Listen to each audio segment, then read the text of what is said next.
Thursday here on the Morning Wager. Holy is in. Holy, we need a prayer because we went 1-2 yesterday, and we stink in the play-in rounds. BP and I do 1-2 yesterday. Again, our best bet of the Sacramento Kings got rolled last night. That was embarrassing by them. So we will try to do better today. Do not adjust your television sets or your computer screens. Brian Power is off today. I am Mark Zinno hosting this morning, and joining me, filling in for Brian Power, trying to fill those very big shoes. It's the one and only Adam Trigger as he joins us here on the Morning Wager, and he will take part in our normal festivities. Trig, good to be with you. Thank you for stepping in this morning. Yeah, I love joining whenever you guys need a pinch hitter. I'm always ready to go. I don't have my morning show this morning, so you can actually catch me on WagerTalk TV 9 a.m. Tuesday, Wednesday, Friday with Brian Leonard and Tokyo Brandon. But we're off today, so thrilled to be here talking baseball with you, Mark. Right, did you wear those hats on your show too? Oh, Brandon wear yeah. those hats? This is it. He came in fully decked out. He was trying to channel some inner movie thing yesterday. Told me tomorrow he's bringing plum wine. He's going to drink on the show because, of course, it's like 10 p.m. there, so it's going to be his Friday night tomorrow. Okay, well, I have to tune in now just for content to make fun of him on this show. So we will get to that. All right. Our normal festivities here, two individual plays in the show best bet. Adam Trigger is going to start us off and take us to Cincinnati as the Reds and Mariners finish up a 3-game series in the Queen City. What do you got for us, Trigger?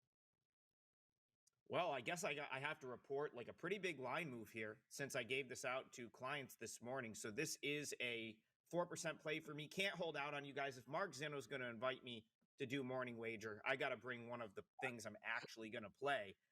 But I played this like 20 cents ago. I played Reds minus 106. Was talking to it with Mark on the phone with Mark like 30 minutes ago as we're getting prepared. I log in. We're doing the show around 9 a.m. Already up to minus 128. Even hitting minus 130 places. So someone else agrees with me. I still love the Reds. I would still play it 4%, to be honest with you. I wouldn't let that move put you off that much. I think this is a great spot for the Reds today. I love Brady Singer, Mark. He added a cutter this past offseason, tweaked his pitch mix a little bit. I think going from Kansas City to the Reds is going to help him as a pitcher. I've always thought the Reds do a really good job developing pitchers and with their pitchers. And that cutter, he's throwing it more, and it's already yielding results. 3 starts for him, 3 wins. I know wins and losses don't really matter when you talk about starting pitching, but he's put himself and his team in position to win all 3 times he stepped on the mound this year, and I expect him to do that today. Now, Emerson Hancock is going to get the ball for Seattle here. I do think he'll be better than his one start, which is not that hard to do. He got blown up by the Tigers, didn't make it out of the first inning, got sent down to AAA, where he's actually pitched pretty good in his last 2 starts. Think he made it like 5 innings, only gave up 1 run for Tacoma last time out. And I think he probably pitches better here, but I don't think he's going to outpitch Brady Singer. It's in Cincinnati. Cincinnati lost 5-3 yesterday. They were behind for a lot of that game, so you should get the good bullpen arms. And it really comes down to where I have Seattle, Mark. This is a team that hit 221 as a team last year, was 10th in the American League in runs scored, and did nothing to improve their offense last year to this year. Yet they still are priced in the market as a team that's going to win 85 to 90 games, which I disagree with. So anytime I can find a good spot anytime I can. Yeah, and they rely on winning these close 1-run games. I just don't know how much good variance they can have in the 1-run game department going forward. I like the Reds. I think they should be better than they are to this point. With the team speed, they should be scoring more runs. Mariners is a team I've been fading all year. I'll do it again here. 4% play for me, Reds, minus 106, and there might be some buyback there. That's a pretty big move. What do you make of that move, Mark? 20-cent move right off the rip. You got to remember, we're 3.5 hours as we record this from first pitch, so it's not, the timing of it isn't that surprising, but it is kind of telling. I would be actually more surprised if we did get more buyback on Seattle at this point in time. I would think they would continue to move in the Reds' direction. That's it's a 12:40 first pitch, 12:40 Eastern first pitch in Cincinnati. Might be a spot where the Mariners give a couple regulars a day off. You got to wonder if that maybe has something to do with the line move. Where are the Mariners headed next? I'm just kind of curious now that you see the line moving. Hold on, I'll tell you right here in a second because some of that has to do with it. Um, After they leave Cincinnati, they got to go to Toronto, so they got to go north of the border, and that's always a pain in the ass. Customs and everything else. It's a longer trip, so maybe some of that makes sense that they would give guys a day off. All right, so Trig going red money line here for his half the double play. I may be a glutton for punishment here, Adam Trigger, but I'm going to go back out to the Rangers Angels series here for my half of the double play. Gave this out, gave out the Angels last night as a client play, thinking that after being shut out in game one of this series, their bats would snap out of it, and it did not. I also was fading Patrick Corbin, who all of a sudden decided to remember how to pitch, and it didn't work out well for the Angels at all as they lose 3-1. Odds makers have put this total for the game at 9.5, which is actually pretty telling because last night it was at 8.5. And even the first game of the series, it was at 8.5. You have a couple of things at play here. Look, the Rangers are not a good hitting lineup, so there is a little bit of risk we're accepting there. The Angels have been hitting the snot out of the ball, and they haven't done it in the last two games. In fact, you have to go back to the first two games of the season, the last time they were held to less than 3 runs in back-to-back games. And also, it's just the second time this year the Angels have been held homerless in back-to-back games as they were in game one and game two of this series. I expect them to be able to take advantage of Kumar Rocker, who carries a 7.94 ERA and a 1.94 whip. The young 25-year-old right-hander is supposed to be a hard thrower. Hasn't really put it together yet, as a prospect. And the Rangers are going up against Jack Kochanowicz, who is 1-1, but also has a 5.74 ERA and a 1.34 whip. There are going to be guys on base. And the biggest thing here in this series for me that, we've seen that has been kind of odd, these are two bad bullpens. Both of them are bottom 10. In fact, the Angels have the second worst bullpen ERA, but both of them are bottom 10 in bullpen ERA and in bullpen whip. And so, the fact that these two bullpens have been very good over the course of the first two games would lead me to believe that hopefully we'll get regression from at least one of them, if not both of them.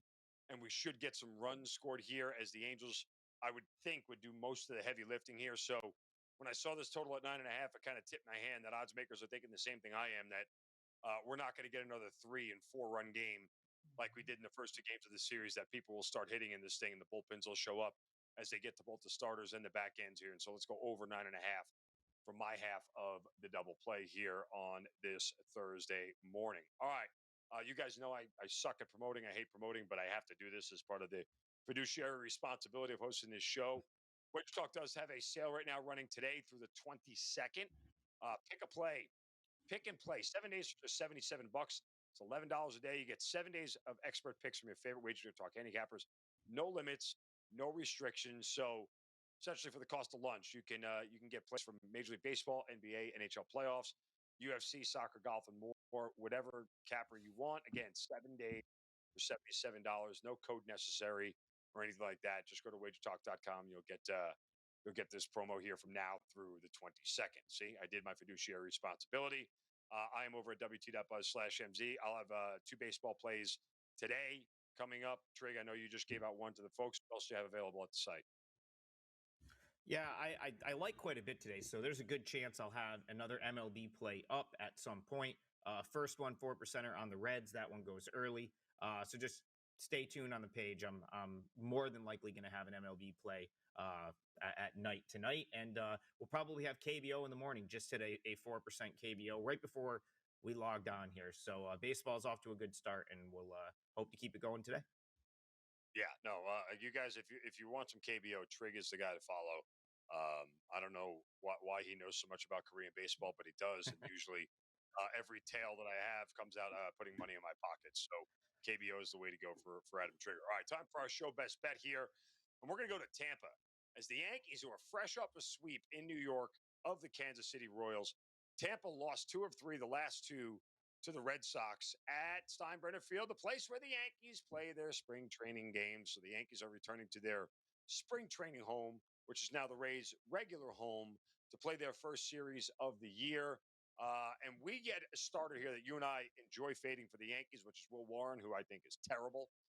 Probably not he's a 5th starter at best. I think he's more of a 4A pitcher, going up against Taj Bradley here. Very fitting, Trig, I think, that we would get the Yankees to lose their first game back in their spring training digs. Oh, by the way, they were terrible this year at spring training. But here's the other thing that sold me on this, and I'll get your thoughts here in a second. Taj Bradley, who starts for the Rays, Last year in 2 starts against the Yankees, 0.69 ERA, 13 innings, 5 hits, 1 run, and 12 strikeouts. The Yankees batted 116 against them.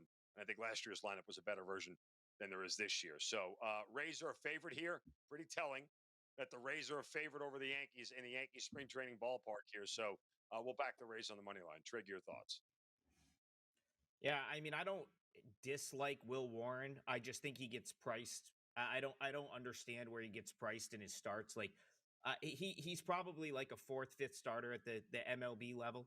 But he's not better than Taj Bradley. Like that's for sure, as far as I'm concerned. So big advantage in the starting pitching department. And Mark, I got to be honest, I'll probably do this anytime the Yankees come off a sweep or the market decides that they're like this elite team again. I'm going to look to go against him. Coming into this season, I felt like they were one of the more overvalued teams, obviously coming off the World Series appearance. And then they come out and play beer league softball against the Brewers the first weekend of the season, hitting all these home runs, torpedo bats, inflated their standing in the market. They lose a couple games, but what happens? They go out and sweep the Royals, and now we have them inflated yet again because the market. Listen, the betting public loves to bet on this Yankees team. They just do. And so anytime you get them coming off a sweep, you're probably going to have them inflated, and that's what we see here. And the Rays are just every year they do more with less. They're almost always undervalued, and the same thing can be said this year. Up and down. They have guys in the lineup that are scrappy. Go ahead. As a Yankees fan, I can tell you the Rays have been forever a thorn in the side of the Yankees Yep. since 2008 when the Yankees used to just absolutely murder the Rays, and then the Rays got good, and the Yankees have struggled with this team ever since. Yeah, like just they make their front office is so good. Like just take a guy like Coco Montes for example. This was a guy that was leading the PCL last year in hitting for Albuquerque, which is the Rockies AAA team. For whatever reason, the Rockies just didn't want to call him up. He said, "Peace, I'm out of here. I'm going to go over to Japan, get paid." Rays sign him, like stuff like that. You got him, to get him at the bottom of the lineup. Jake Mangum, who was really good at Durham, like these scrappy players that just find a way to get on base, find a way to generate some offense, and then the bullpen's always good. And of course, we already talked about Bradley. Whether you like Bradley or not, he's a better option than Warren here, and I think his upside is there. You talked about his numbers against the Yankees last year. Being very good, and I wouldn't be surprised if he's very good again here. So yeah, the Rays is definitely something I'm looking at for tonight. No, by the way, just for a frame of reference, in the 2000s, the Yankees won 64% of their games against the Rays. In the 2010s, it was down to 52%. Since 2020, the Yankees have only won 44% of their games against the Rays. They're 35 and 44 straight up. They average just 3.6 runs per game and allow 4.4. The Rays have had their numbers. So again, we'll take Tampa here on the money line at Steinbrenner Field to kind of just stick it to the Yankees a little bit extra today. So, all right, that'll do it again. Make sure you guys go to wagertalk.com and get that that special we have, the $11 or the 7 plays for $77. Any final thoughts here, Trig, as we insult Brian Power when he's not around to defend himself? I can't come on BP's show and insult him. But like Every day. It's I totally just okay. wanted to I just wanted to know why my red shirt looks orange in the screen. I don't know if we like keep him with like an orange filter. Maybe Yes. maybe to match your Right. maybe because he's got to match your tan level, Mark. I don't know. But He's just pasty. He's just pasty white, and we have to give him some color so it doesn't look. Yes, we should video stuff. And that is our that's our cue. morning. Get out of here, so. Adam Sugar, thanks for filling in. WagerTalk.com. Click like, subscribe, and we'll be back with you guys tomorrow. We'll get Brian Powers' ugly mug back in here. Rick, thanks for filling in. You guys have a great day. Feeling good, it's fair to say. Watch my winnings grow.